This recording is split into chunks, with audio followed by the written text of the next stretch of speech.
Parlons musique avec le duo Strange Clock. Vous avez déjà peut-être eu l'occasion d'assister à un de leurs concerts. Ils nous viennent du Coutançais, évoluent à mi-chemin entre blues et world music pour reprendre leurs mots. Et on accueille la voix de Strange Clock. Célie, bonjour à vous. Bonjour. On va démarrer par la traditionnelle présentation.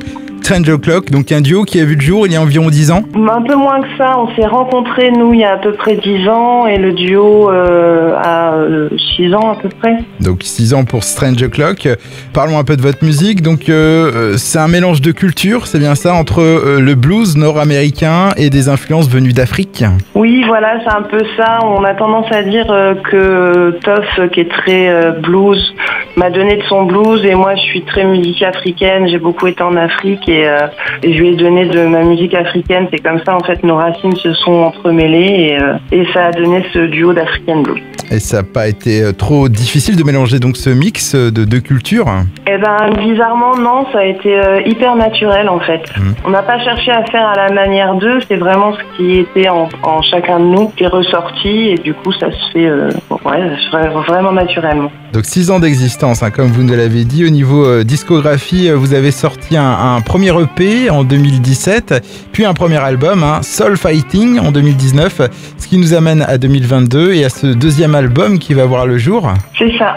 L'album s'appellera Tiglia. Et alors, à quoi s'attendre pour ce deuxième album? Alors, les styles qu'on va pouvoir retrouver, donc c'est vraiment notre patte African Blues, de blues, musique mandingue, touareg, un peu de soul, un peu de psyché et aussi du rock. Soul Fighting était vraiment très blues rock, avec quand même quelques empreintes bien African Blues. Là, il va être beaucoup plus diversifié tout en restant dans notre veine à nous. À noter aussi qu'au niveau des paroles, vous mélangez plusieurs langues, parfois en français, parfois de l'anglais, je crois, et donc alors parfois de la langue venue d'Afrique, justement.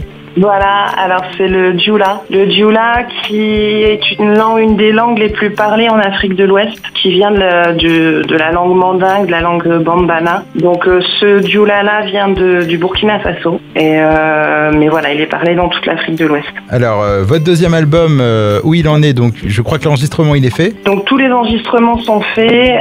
On vient de valider tout justement mardi dernier. Et maintenant, place à la pochette qui est déjà en cours de réalisation par une amie artiste peintre du sud de la France. Le graphisme, la conception graphique et puis le pressage. Pour le premier album, donc Soul Fighting, vous étiez passé en studio. Là, comment ça s'est passé? Vous êtes repassé en studio ou c'est plutôt du home studio pour cette... Non, on est repassé en studio. On n'était pas dans le même studio et on n'a pas travaillé de la même manière. Le premier album, Soul Fighting, a été enregistré en 4 jours, top chrono. Et ce qui a été très intéressant mais très difficile pour nous en fait. Donc on s'est dit celui-là on prend le temps et c'est des enregistrements qui ont été étalés sur 1 an, sur des sessions de 2 à 3 jours, mais étalés sur 1 an et on travaillait vraiment morceau par morceau, ce qui a permis de rester dans l'ambiance, dans l'univers jusqu'au bout. Alors même si cet album donc est en cours de finalisation,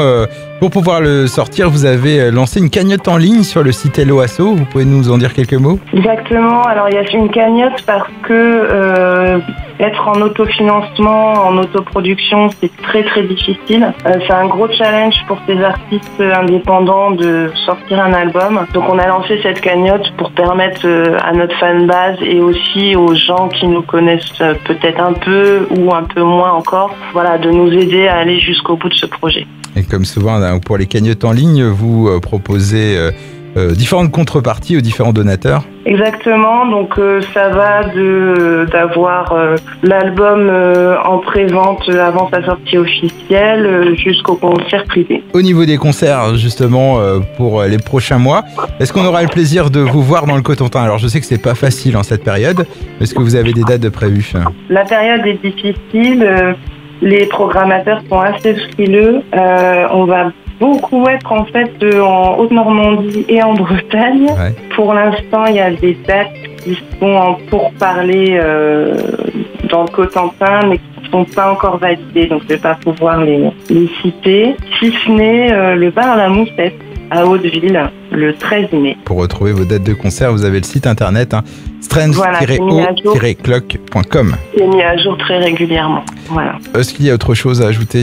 Pour les gens qui ont besoin d'un petit peu plus d'infos sur les influences, je voulais citer 2-3 groupes ou personnes qu'on affectionne. Et les gens pourront s'y retrouver un peu. Il y a du Tammy Crest, il y a du ZZ Top, il y a du Rick Hooder, il y a du Dan Can Dance, il y a du Songold Blues. Il y a un petit peu de tout ça. Dans chaque morceau a vraiment son empreinte personnelle. Et je vous invite vraiment à le découvrir parce que nous on est vraiment super contents. Et puis ce travail aussi avec une peintre, ça va donner un beau coup d'œil. Ce sera un bel objet à regarder et à écouter. Et puis pour vous découvrir encore un peu plus, je rappelle qu'il y a votre site internet qu'on a cité précédemment, strange-o-clock.com. On peut y retrouver aussi des extraits. Exactement, oui. Bien, merci beaucoup Célie d'avoir pris le temps de nous présenter donc votre duo Strange O'Clock et donc ce projet de nouvel album.